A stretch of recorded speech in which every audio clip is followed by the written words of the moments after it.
கூலா 4 சினிமா செய்திகள் பாத்திரலாமா? பாத்திரலாம். நான் தான் ஃபர்ஸ்ட் சொல்லுவேன். சரி, எப்பவுமே நீங்க தான் ஆரம்பிக்கிறீங்க. பரவாயில்ல, விட்டு கொடுத்துறேன். சொல்லுங்க. லேடிஸ் ஃபர்ஸ்ட் இல்ல. சோ இந்திரஜா அவங்கள தெரியும்ல உங்களுக்கு?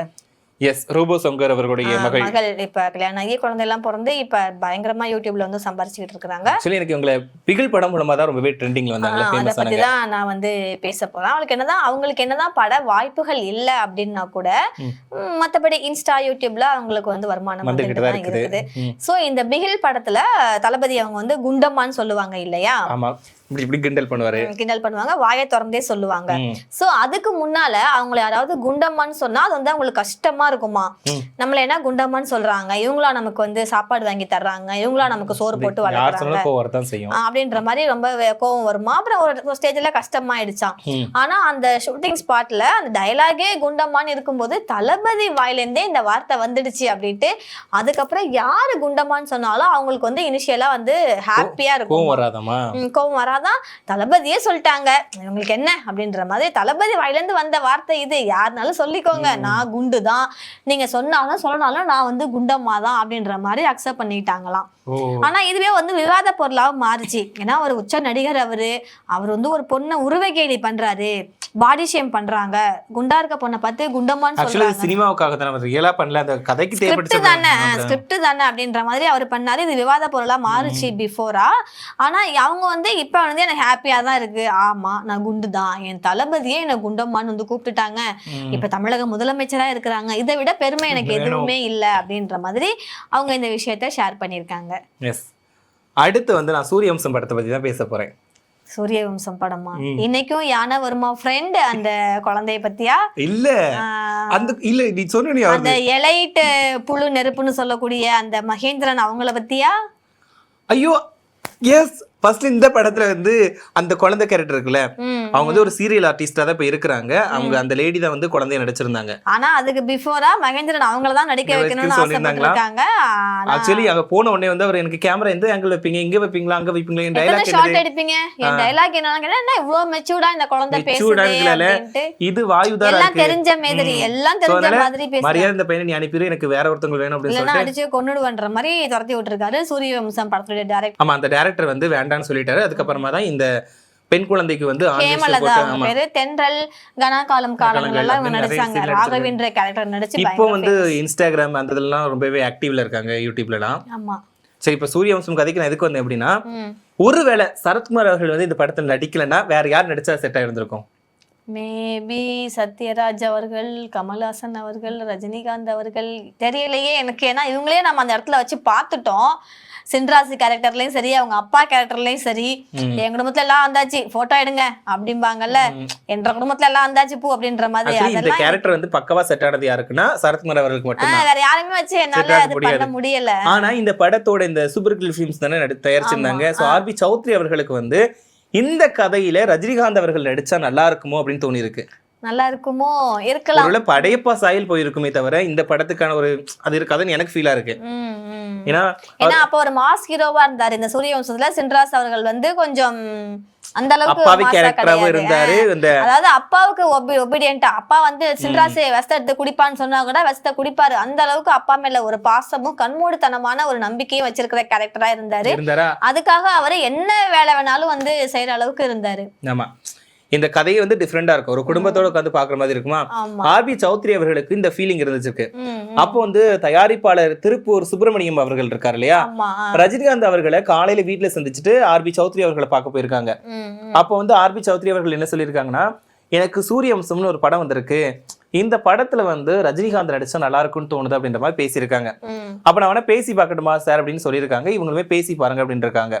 உடனே திருப்பூர் சுப்பிரமணியம் அவர்களுமே ரஜினிகாந்த் சார் அவர்களுடைய வீட்டுக்கு போயிருக்காங்க. ஆனா அவர் வந்து அதுக்குள்ள படப்பிடிப்பு போயிட்டாராம், வேற ஷூட்டிங் போயிட்டதுனால சார் எனக்கு வந்து அவங்க இல்ல சார் இன்னொரு நாள் பேசிக்கலாமா அப்படின்னு கேட்டிருக்காரு.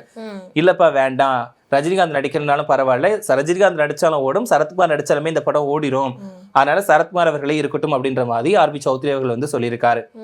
சோனா அந்த படத்துல வந்து ஒரு வேளை ரஜினிகாந்த் அவர்கள் நடிச்சிருந்தா அந்த படம் வந்து வேற கோணத்துல போயிருக்குமே தவிர இந்த மாதிரி ஒரு ஃபிலிமா இருந்தது. ஒரு ஃபேமிலி மூவியா, ஒரு சென்டிமெண்டல் காமெடி இதெல்லாம் கலந்த படமா தான் அது வந்து. என்னன்னா முத்து படம் இருக்குல்ல, சோ அந்த மாதிரி சாயலுக்கு போயிருக்கும்னு எனக்கு ஃபீல் ஆகுது. மேபி அப்படி இருக்கலாம். ஏன்னா அந்த படத்துல வந்து ரஜினிகாந்த் அவர்களுடைய கேரக்டர் வந்து கொஞ்சம் சாந்தமா, அத்தைக்கு வந்து கொஞ்சம் பணிஞ்சு போற மாதிரி கொஞ்சம் காட்டியிருப்பாங்க. ஆமா. சோ அந்த மாதிரி கொஞ்சம் இருந்திருக்கும் இந்த படம். சோ அடுத்ததாக நான் பிரபு அவர்களை பத்தி நான் ஒரு விஷயம் ஷேர் பண்ணிக்க போறேன். பிரபு அவர்களை பத்தி பிரபு அவர்களை பத்தி மட்டும் இல்ல, அவங்களுடைய மகன் விக்ரம் பிரபு அவர்களை பத்தி. விக்ரம் பிரபு, ஐயோ, ஆனா அவர் விக்ரம் பிரபு வந்து கொஞ்சம் ஒரு சூசிங்கா வந்து படம் தேர்ந்தெடுத்து நடிப்பாரு, ஆனா ஹிட் கொடுப்பாரு. இது இல்ல, அவங்களுடைய ஃபேமிலி மேட்டர் தான். ஏன்னா பிரபு அவர்களுடைய அண்ணன் அவர்களுக்கு வந்து நிறைய பினான்சியல் ஹெல்ப் வந்து பண்ணிருக்காங்க இல்லையா? யாரு? பிரபு அவர்களுடைய அண்ணனுக்கா விக்ரம் பிரபு அவர்கள்? பிரபு அவர்களுடைய அண்ணனுக்கு, அதாவது விக்ரம் பிரபு அவர்களுடைய பெரியப்பாவுக்கு நிறைய பினான்சியலா இவங்க வந்து ஹெல்ப் பண்றாங்கன்ட்டு விக்ரம் பிரபு வந்து சண்டை போடுறாங்க. நீங்க சம்பாதிக்கிற காசெல்லாம் உங்க அண்ணனுக்கே செலவு பண்றீங்க, நாளைக்கு நமக்கும் வேணும்ல, நமக்கு நம்ம ஃபேமிலிக்கும் எடுத்து வைங்க, நிறைய நீங்க பினான்சியலா ஹெல்ப் பண்ணிருக்கீங்க. எல்லாருமே எல்லார் வீட்லயே இருக்கக்கூடிய விஷயம் தான். ஏன்னா அப்பா வந்து சம்பாதிச்சு இன்னொருத்தர் ஹெல்ப் பண்ணாங்கன்னா ஹெல்ப் பண்ணுங்க, ஆனா நமக்கு போக ஹெல்ப் பண்ணுங்க. அண்ணன் தம்பிக்கு இருக்கிற பாண்ட் வந்து எப்போதுமே வந்து வேற. இப்ப அப்பா அம்மா இல்லன்ற பட்சத்துல அடுத்ததாக அண்ணனை தான் அப்பாவா வந்து பாப்பாங்க, தம்பியா இருக்கிறவங்க எல்லாம் அக்கா இருந்தா அம்மாவா வந்து பாப்பாங்க. சோ அந்த மாதிரிதான் பிரபு அவர்கள் வந்து அதுவும் நம்ம குடும்பம் தான் அப்படின்ட்டு அவர் ஹெல்ப் பண்றாரு. இது வந்து விக்ரம் பிரபு அவங்களுக்கு பிடிக்கலன்றதுனால அந்த வீட்ல இருந்து பிரிஞ்சு சண்டை போட்டுட்டு அடையாறுல போயிட்டு இருக்கிறாங்க அப்படின்ற மாதிரி ஒரு நியூஸ் இருக்கு. ஆமா, ஓகே ஓகே. ஏற்கனவே அந்த இல்லத்துக்கு கொஞ்சம் கேஸ் நடக்குது அப்படின்ற மாதிரி பேசுறாங்க. ஆமா, தேனாம்பேட்ல இருக்குது அந்த இல்லத்துல கேஸ் நடக்குது. நான் வந்து ஒரு 90s ஹீரோயின் கூட சொல்லலாம். இவங்களை வந்து ஒரு ஹோம்லி தான். தேவயானி மேடம், தேவயானி மேம்னு கூட சொல்லலாம். கிடையாது, Soundarya madam. Yes, Soundarya ma'am. ஏன்னா இவங்களோட நடிப்பு அப்படிங்கிறது ரொம்ப ஓவர் ஆக்டிங்காலாம் இருக்காது, நார்மலா தான் இருக்கும். ஆனா எல்லாருக்கும் பிடிச்ச மாதிரி நடிகையா இருந்தாங்க. சரி, இவங்க அந்த டைம்ல நிறைய பேருக்கு கிரஷா இருந்தாங்கல்ல, சொல்லலாம். அதே மாதிரிதான் ஒரு பெரிய ஒரு இயக்குனருக்குமே கிரஷா இருந்திருக்காங்க. நீங்க சௌந்தர்யா மேடம் சொல்றீங்க, ஆனா அது கௌசல்யா மேடம். சாரி, ஐயோ, நான் வந்து கௌசல்யா மேம் பத்தி தான் பேச வந்து நான் சௌந்தர்யா கௌசல்யா ரெண்டு ஒரே போல இருக்குன்னு கன்ஃபியூஸ் ஆயிட்டேன். எஸ், சௌந்தர்யா மேமே வந்து ரொம்ப பாரதிக்கு கண்ணம்மா நீ எனக்கு பொன்னம்மா. ஓ, பொன்னம்மா இல்லையா? அதெல்லாம் சொல்லக்கூடாது, பொன்னம்மா முன்னம்மா எல்லாம் சொல்லக்கூடாது, உயிரம்மா. ஓ சாரிப்பா. இந்த ஏன்னா விஜய் அவர்களுக்கும் கௌசல்யா அவர்களுக்கும் பேர் நல்லா தான் இருக்கும். அதை தாண்டி நிறைய பேருக்கும் அவங்க பேரை வந்து செட் ஆயிருக்காங்க. இப்ப எதுக்குன்னா அவங்க வந்து ஒரு டைம்ல கிரஷா இருந்தாங்களா நிறைய பேருக்கு. நிறைய பேருக்கு டைரக்டருக்கே கிரஷா இருந்தாங்கன்னு சொன்னீங்களே. எஸ், டைரக்டருக்கு வந்து கிரஷா இருந்திருக்காங்க. அந்த டைரக்டர் யாரு பாத்தீங்கன்னா செல்வராகவன் அவர்கள். ஓகே, ஓகேவா? அவங்க வந்து அப்ப கிரஷா இருந்திருக்காங்க. ஜொல்லிலாம் வடிவாங்க அவங்கள பார்த்து. நான் வந்து வேற டைரக்டர் நினைச்சேன், பட் நீங்க இப்படி கொண்டு வந்துட்டீங்க. எந்த டைரக்டர் நீங்க நினைச்சீங்க? இல்ல அது வந்து வேண்டாம், வெளி உலகத்துக்கு சொல்ல போய் அது ஏதாவது பிரச்சனையில மாட்டிக்கும். நீங்க கல்லால அடி வைக்க விருப்பம் இல்லையா? ஆமா, கண்டிப்பா. எஸ், செல்வராகவனுக்கு வந்து இந்த கிரஷ் இருந்திருக்கு. ஆனா அந்த டைம்ல வந்து அவங்க ஒரு பெரிய ஹீரோயின்ல, சோ எதுவுமே பண்ண முடியல. இப்ப வந்து செல்வராகவன் அவர்கள் கூட வந்து கௌசல்யா மேம் வந்து நடிக்கிறாங்களா, ரெண்டு பேரும் சேர்ந்து ஒரு படத்துல நடிச்சிட்டு இருக்காங்களாம். சோ இதனால வந்து அப்ப நம்ம கிரஷா வச்சிருந்தோம், அவங்க கூட இப்ப சேர்ந்து நடிக்கிறோம் அப்படின்றதுனால ரொம்பவே சந்தோஷத்துல இருக்காராம். ஆமா, பிஃபோரா கிரஷா இருந்தாங்க, இப்ப அவங்களோட நம்ம ஒர்க் பண்ண போறோம் அப்படின்னா அது கொஞ்சம் இதா தானே இருக்கும், எஃபிஷியன்ட்டா இருக்கும். சோ நானும் ஒரு இப்ப ரீசெண்டா வந்த ஹிட் கொடுத்தாங்கல்ல, அந்த படத்தை பத்தி தான் பேச போறேன். யாரு ஹிட் கொடுத்தா? சூர்யா சார். நான் ஹிட்டுன்னு இந்த கரப்பும் பிச்சுக்கலாம் அடிப்பாங்களா அந்த ஹிட்டு நினைச்சேன். அந்த ஹிட் இல்ல, படத்துல இருக்கிற ஹிட். அந்த ஹிட் வந்து வேணா சிஜேபிக்கு கொண்டு போய் கொடுங்க. டெல்லியில வந்து காக்ரோச் ஜனதா பார்ட்டின்னு ஒண்ணு உருவாகிட்டு இருக்கு, அங்க போய் ஹிட் அடிச்சிட்டு வாங்க. ஓகே, நம்மள கொண்டு போடுவாங்க. அப்புறம் கருப்பு படத்துல ஆர்யா சார் சின்ன ரோல் ஒண்ணு பண்ணிருக்காங்களாம். கருப்பு படத்துல ஆர்யா சார் இருந்தாரா? அதாவது சூர்யா சார் வந்து சொன்னாங்களா அந்த மாதிரி, நீங்க ஆர்ஜே பாலாஜி அவர்கள் வந்து சொன்னாங்களா இந்த ரோல் நீங்க பண்ணுங்கன்ட்டு. சின்ன ரோல் ஒண்ணு ஆர்யா சார் பண்ணாங்க, ஆனா அது படத்தோடைய அந்த ஃப்ளோக்கு வந்து மேட்ச் ஆகல. நானும் பயந்துட்டேன், என்னடா நான் படம் பார்த்தேன் எந்த இடத்துல மிஸ் பண்ணேன், ஐயோ நான் ஃபுல் படத்தையும் பார்த்துட்டேனே எந்த இடத்துல வந்தார் அப்படின்னு யோசிக்க ஆரம்பிச்சிட்டேன். ஸோ நீங்க இந்த ஃப்ளோ மிஸ் ஆகுறதுனால இந்த சீன் இந்த படத்துக்கு தேவையில்லாதுன்னு நாங்க நினைக்கிறோம். ஸோ இந்த அன்வான்டட் கிளிப்ஸை வந்து நாங்க கேன்சல் பண்ணிக்கிறோம், நீங்க வந்து தவறுதெல்லாம் நினைக்க வேண்டாம். அன்வான்டட் கிளிப்ஸ் வந்து கேன்சல் பண்ணிக்கிறோம்னு சொல்லிட்டாங்களா? ஸோ நீங்க தவறுதெல்லாம் நினைக்க வேண்டாம், நம்ம நடிச்சமே இது வந்து டெலிகாஸ்ட் ஆகும். நிறைய பேர் சொல்லுவாங்கல்ல, நான் இந்த படத்துல நடிச்சேன் ஆனா வரல, எடிட்ல தூக்கிட்டாங்கலாம் சொல்லுவாங்கல்ல. ஸோ இந்த மாதிரி நீங்க வருத்தப்படாதீங்க, நமக்கு வந்து அந்த படம் போற ஃப்ளோவுக்கு இந்த தேவையில்லாத மாதிரி தெரிஞ்சுது, அதனாலதான் நாங்க அதை ரிமூவ் பண்ணிட்டோம்ன்ற மாதிரி இவங்க வந்து இன்ஃபார்ம் பண்ணிருக்காங்க. ஆர்யா சாரும் ஓகே, அவங்களும் ஒரு ஹீரோ தானே, ஸோ அவங்களுக்கு தெரியும்ல ஒரு படத்துக்கு என்னென்ன வேணும், டைரக்டர் டிசைட் பண்றதுதான் ஒண்ணுமே. ஸோ என்ன சாங் என்ன ஃபைட் என்னன்றது அவரு டிசைட் பண்றதுதான். ஸோ எது இருக்கணும் எது இருக்கக்கூடாதுன்னு அவங்க டிசைட் பண்ணி கொண்டு வந்தாதான் அந்த பிளாக் பஸ்டர் ஹீட்டுக்கு வரும். ஸோ இது அவங்களுடைய இஷ்டம், அவங்க கூப்பிட்டாங்க நம்ம நடிக்க போனோம், அது இப்ப தேவையில்லைன்னு தூக்கிட்டாங்கன்ட்டு அவரும் வந்து ஜென்யூனா ஓகே அப்படின்னு அதை அக்செப்ட் பண்ணிட்டாரா? கொடுத்திருப்பாங்க. அப்ப பிரச்சனை இல்ல, சம்பளம் நீ போய் பாதி வாங்கிட்டு வரலாம்னு பாக்குறியா? ஆமா, சீன் வரல அதனாலயா? ஓ ஆமா, சரி, இப்போ வந்து நம்ம சினிமா முடிச்சிட்டோம். நான் வந்து இப்போ சீரியல் பக்கம் போக போறேன். ஆரம்பிச்சிட்டான்டா ஊர் கிளவியாட்டம் இவனும். சரி சொல்லு, எந்த சீரியல்? என்னண்டா எல்லாருக்கும் ஒரு பிடிச்சமான சீரியல் விஜய் டிவில வந்து ஒளிபரப்பாகிட்டு வருது இந்த சீரியல். என்ன சீரியல்? நிறைய போயிட்டு இருக்கு. அழகிய நதி, மகாநதி, பாண்டியன் ஸ்டோர்ஸ், மகாநதி. மகாநதி. அந்த சீரியல் வந்து முடிவுக்கு வந்துடுச்சு. சோ எல்லாருமே இறுதிக்கட்ட படப்பிடிப்புகள்லாம் முடிஞ்சிடுச்சு. ஓகே. அந்த நடிகர்கள்லாம் வந்து அழுறாங்க. ஏன்னா ஃபைனல் ஷூட்ல சோ நிறைய மெமரிஸ் இருக்கு. 12th நம்ம அழுவோமே, இனிமே உன்னை எப்படி பார்க்க போறேன் அப்படி இப்படின்ட்டு.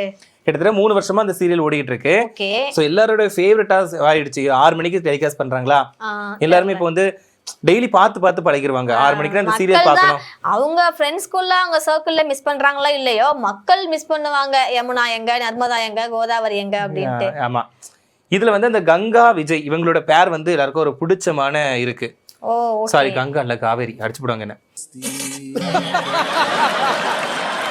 சோ இதுல வந்து காவேரி விஜய் இந்த ஒரு பேர் வந்து எல்லாருக்கும் ஒரு பிடிச்சமான பேரா இருக்காங்க. ஓகே. சோ இவங்களுக்கு வந்து செல்லமா விக்கா அப்படின்னு பேர் வச்சிருக்காங்க. ஓ, விஜய் காவேரி. சோ விக்கான்னு சொல்லி செல்லமா கூப்பிடுறாங்க. சோ இவங்களோட பேரை வந்து நாங்க இதுக்கு அப்புறம் பார்க்க முடியாதா, தயவு செஞ்சு இந்த சீரியல் இன்னும் கொஞ்ச நாள் ஓட்டுங்க அப்படின்ற மாதிரி எல்லாருமே பரித வச்சுட்டு வராங்க. அப்ப பார்ட் 2 எடுங்கன்னு சொல்லிட்டு இருக்காங்க போல. பார்ட் 2 எடுக்க சொல்றாங்க. இல்லன்னா நீங்க இந்த கதையை கொஞ்சம் இழுத்துட்டு போங்க, எங்களுக்கு வந்து பாக்குறோம் இந்த ஜோடி வந்து நாங்க பாத்துக்கிட்டே இருக்கணும்பா அப்படின்ற மாதிரி வந்து எல்லாரும் ஃபீல் பண்றாங்க. சோ அந்த சீரியல்ல நடிச்ச நடிகர்கள் ஃபீல் பண்றாங்களோ இல்லையோ, அவங்கள நம்ம வீட்ல ஒருத்தவங்க நினைச்ச ஃபேன்ஸ்லாம் ஃபீல் பண்ணிட்டு இருக்காங்க. ஏன்னா சீரியல் அப்படினாலே வீட்ல இருக்கவங்க மாதிரி ஆயிடுவாங்க. ஏன்னா டெய்லி பார்த்து இந்த பிடிச்சவங்களுக்கு வந்து சப்போர்ட் பண்றதும் பிடிக்காதவங்களுக்கு வந்து திட்டுறதும் அப்படிங்கிறது சகஜமாயிரும். சோ அதனால ஃபீல் பண்றாங்க. இந்த ஒரு சீரியல் தானா அப்படின்னு கேட்டாலும் இல்ல, இன்னொரு சீரியல் இருக்கு. அது என்ன சீரியல்? கனா கண்டே நடி.